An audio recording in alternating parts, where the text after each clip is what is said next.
Do you remember how last time we talked about how you giving a prophecy was actually like you carrying this full glass of water to a thirsty person without you spilling any? By the end of today's video, you'll know how to make sure that the message you've been given doesn't end up in an ocean of mediocrity, like so many do.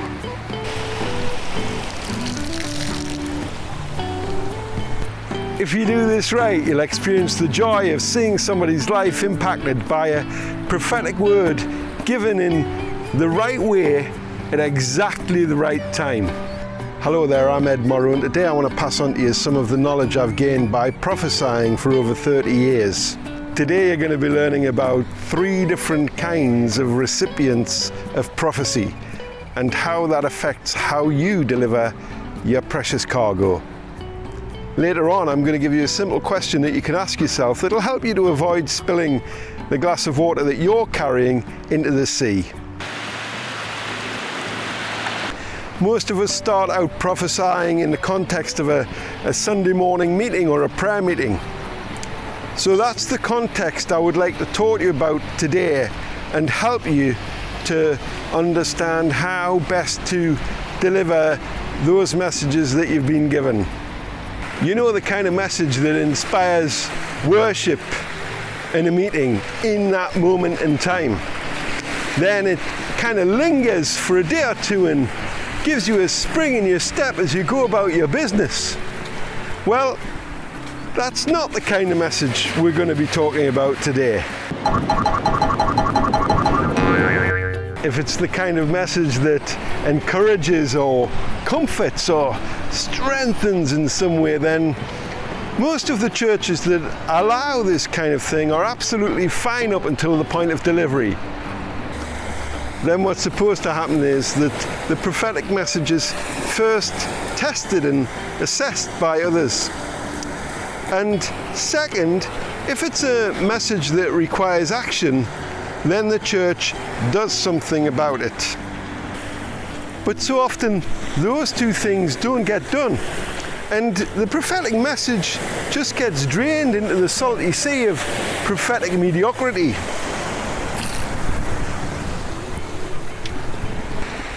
If you think it doesn't, then ask yourself this one question. When was the last time that you heard a prophetic word given on a Sunday morning or at a prayer meeting that you can actually remember?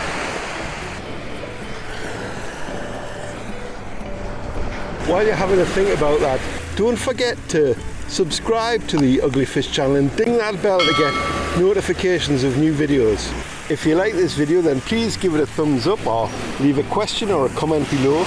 And if you really want to help me get the message out, then please consider sharing this video on whatever social media platform you use. Thank you for that, and thanks if you've already subscribed to the UglyFish channel. I really appreciate it. Now, here's the most radical thing that you can do with a message that you've been given on a Sunday morning or in a prayer meeting. Don't share. Oh, it's cold on my feet.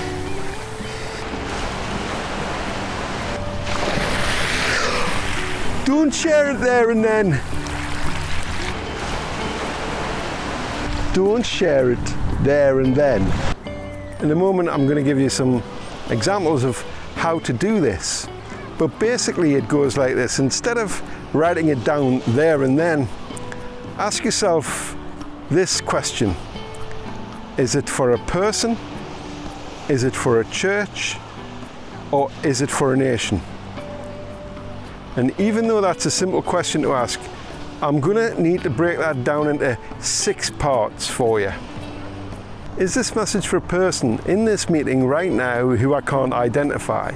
Is it for a person who I can identify? Is it for this church or a subgrouping of this church? Is it for a different church or the wider church, or is it for a stream within the wider church?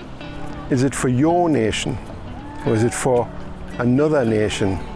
So remember, is it for a person, a church, or a nation? Now, to help you, let's look at some examples of what you can do for different recipients. And then I'm going to give you two quick and I think brilliant tips that'll help you, and they certainly help me with my attitude when I'm giving a message. If it's a message for a person in the meeting who you simply can't identify, then still write it down and pray about it and review it. And then what the thing to do is go and talk to the meeting leaders and ask them if you can give the message, and that when you've given the message, if there could be some follow-up or prayer for that person. When I was starting out, I gave a message in a meeting, and it was that someone in the meeting was afraid to go for a cervical smear, and that they needed to do that, and they oughtn't to be afraid. So I approached the leaders about that particular insight, and they allowed me to speak that out. And then, so that obviously the person could have privacy and not be embarrassed, we asked them to contact a friend or one of the senior pastors in the church, or even come to me, and we offered them prayer for that. If you know the person or the organisation that the message is for, then you're in an entirely different ballgame. What I would do is write it down, pray about it and review it, and then go home. And then I would continue to pray about it and see if there was anything else that the Lord wanted to say, until I was content that I'd received all of the message that I needed to. It could be days or weeks or even months or years in some cases. When I was content that the timing was right, then I would give it in one of these ways. If it was a person that the message was for, I would speak to them and tell them that God had spoken to me and that I may have something that they should look at, and then I would invite them and a friend of theirs or somebody with me. I would always take another person, maybe go for coffee, and then I would speak the message to them, and while I was doing that I would record it, and I would give them a document on paper with the message on. Then we would probably pray, and then I would email them and give them the recording and the message on a document, and I would invite them to talk to their group leadership in the church, or to the church leadership, pastors, elders, whatever the kind of leadership that particular church had.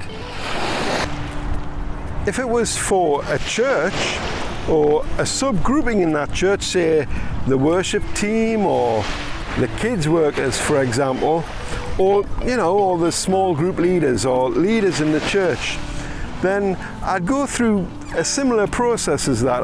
But this time I'd approach the leaders of the church, and I'd ask them if I could give them the message I believe that God had spoken to me. And the key thing is not to be presumptuous and to remember that they're the ones who are leading the church, not you. And what I would do is do the same thing, give them the message live, record it as I was doing it, and give them a paper document, and then I would email them with the voice recording and with the document. And if they didn't want to receive the message, I would simply leave it with them and ask them to pray about it, and then I would take my leave. Now, I have had messages for nations, and I have had messages for this nation and the wider church in this nation.